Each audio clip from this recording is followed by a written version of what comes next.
हमने आपको एक दिन पहले बताया था ना कि जनता दल यूनाइटेड के अंदर भी बड़ी नाराजगी देखने को मिल रही है और यह नाराजगी इस कदर है कि अब खुल्लम खुल्ला एक दूसरे पर बयानबाजियां हो रही हैं। भारतीय जनता पार्टी के अंदर भी है। सम्राट चौधरी के मुख्यमंत्री बनने के बाद से ही बीजेपी में कई धड़े ऐसे हैं जो नाराज चल रहे हैं, लेकिन अब इन सब के बीच जेडीयू में भी जब से नीतीश कुमार दोबारा से एक्टिव नजर आ रहे हैं तब से काफी कुछ चीजें बदलती नजर आ रही हैं।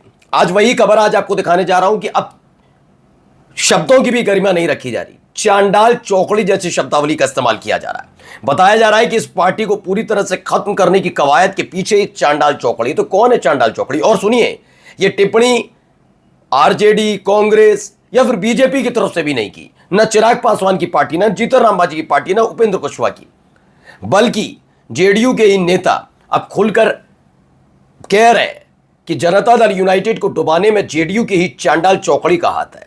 बगावत चरम पर इसलिए भी है क्योंकि खबर निकल कर आई थी कि बीजेपी बिहार में जेडीयू के विधायकों को तोड़कर पूर्ण बहुमत तक अपने आप को पहुंचाने में जुटी हुई है और इसी के बीच अब सिर्फ फुटबॉल जैसे हालात है। इसीलिए नीतीश कुमार ने पूरी कमान संभाली है। देखना पड़ेगा कि कितना इसका असर पड़ेगा, लेकिन फिलहाल क्या क्या हो रहा है वो आज आपको दिखाता हूं।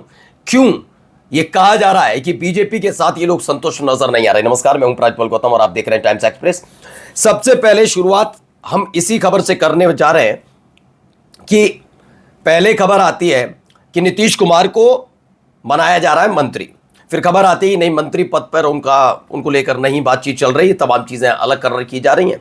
तब तक नीतीश कुमार के इशारे पर ऐलान कर दिया कि इस बार बीजेपी से अलग हटकर चुनाव लड़ा जाएगा। कह दिया गया कि चुनाव जो इस बार लड़ा जाएगा वो बीजेपी से अलग हटकर लड़ा जाएगा, बीजेपी के साथ चुनाव मिलकर नहीं लड़ेंगे, क्लियर कर दिया गया। सबने कहा ठीक है भाई, चुनाव मत लड़िए साथ मिलकर, कोई बात नहीं। अब इन सब के बीच एक और बड़ी खबर निकलकर सामने आई कि नीतीश कुमार सीधे पहुंचे थे पटना और पटना में जाकर उन्होंने तमाम विधायकों मंत्रियों को तलब कर लिया था कि आइए बैठक करनी है, बैठक बातचीत होगी इस पर। ये तमाम चीजें उन्होंने करनी शुरू की।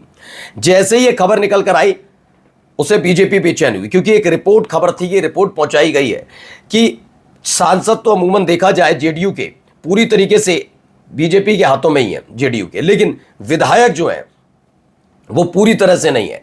एक रिपोर्ट जब सम्राट चौधरी को मुख्यमंत्री बनाए जाने वाली खबर थी तब भी हमने आपको बताया था कि 85 विधायक हैं इस समय जनता दल यूनाइटेड के, जेडीयू के 85।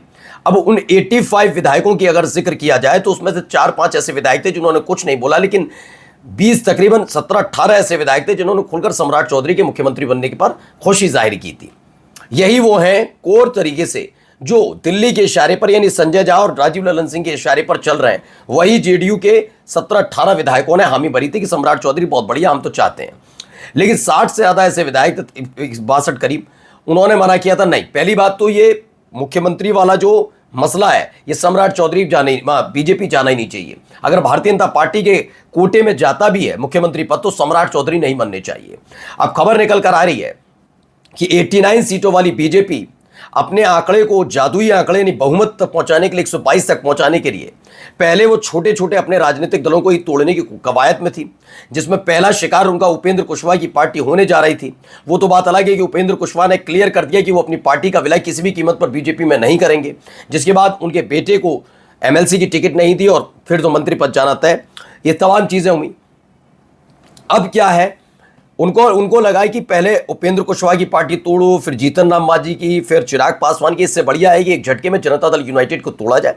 तकरीबन 40-50 विधायकों की जरूरत है, इन विधायकों को तोड़ा जाए और आसानी से एक तो जेडीयू ठिकाने लग जाएगी, दूसरा ये होगा कि जनता दल यूनाइटेड के उन विधायकों के दम पर पूर्ण बहुमत की सरकार बन जाएगी। और जहां इनके हाथ में मशीनरी आ जाती है वहां इन्हें सत्ता से हिलाना बड़ा मुश्किल हो जाता है। यह मत सोचिए कि जनता इनको पसंद करती है, नहीं, ये आप सबको पता है कि कैसे मशीनरी का इस्तेमाल किया जाता है। इसलिए जहां जहां चुनाव होते हैं अमूमन ये चाहते हैं कि किसी भी कीमत पर वहां पर ये सत्ता में रहें, इसीलिए प्रयास किया जाता है। जैसे झारखंड में कोशिश थी। अब खैर, जैसे ही नीतीश कुमार को एक जानकारी मिली, रिपोर्ट पहुंची, नीतीश कुमार सीधे पहुंचे पटना और पटना पहुंचकर उन्होंने बैठकों का दौर शुरू किया। अब जो खबर निकल कर आ रही है, खबर क्या है? खबर देखिए, आनंद मोहन ने किसे कहा जेडीयू की चांडाल चौकड़ी। पूर्व सांसद बोले निशांत को मंत्री बनाकर आगे बढ़ने से रोका गया। उन्होंने कहा कि निशांत कुमार को, हमने तब भी आपको बताया था, निशांत कुमार को जो मंत्री बनाया गया, कोई मंत्री पद के लिए, पहली बात तो मंत्री पद के लिए वो थे भी नहीं, क्योंकि जनता दल यूनाइटेड की कमान उनके हाथ में लाने के लिए गोपाल मंडल जैसे जो वाकई जेडीयू के पुराने कार्यकर्ता हैं, मजबूत कार्यकर्ता हैं, वो चाहते थे कि निशांत कुमार के हाथ में जेडीयू की कमान आनी चाहिए। उनके सहयोग के लिए नीतीश कुमार हैं ही, लेकिन ना उनके हाथ में पार्टी की कमान आने दी गई, और अगर उनको सरकार में लाया भी गया तो एक मंत्री के तौर पर लाया गया। अब देखिए, बिहार के पूर्व सांसद आनंद मोहन ने एक बार फिर अपने तीखे बयान से सियासी पारा चढ़ा दिया है। आनंद मोहन ने जेडीयू के कुछ नेताओं पर निशाना साधते हुए ने चांडाल चौकड़ी करार दे दिया है। चांडाल चौकड़ी शब्द का इस्तेमाल इसलिए भी किया जा रहा है कि ये वो लोग हैं जो जेडीयू से ज्यादा बीजेपी के इशारे पर जेडीयू में रहकर काम करते हैं। इसे लेकर कई बार खुलासे भी हुए हैं और नाराजगी भी जताई गई है, लेकिन फिलहाल अब नीतीश कुमार जिस तरह से एक्टिव नजर आ रहे हैं, उसे देखकर लग रहा है कि कोई बड़ा कदम नीतीश कुमार उठाने जा रहे हैं और इसका असर भी पड़ता हुआ नजर आएगा।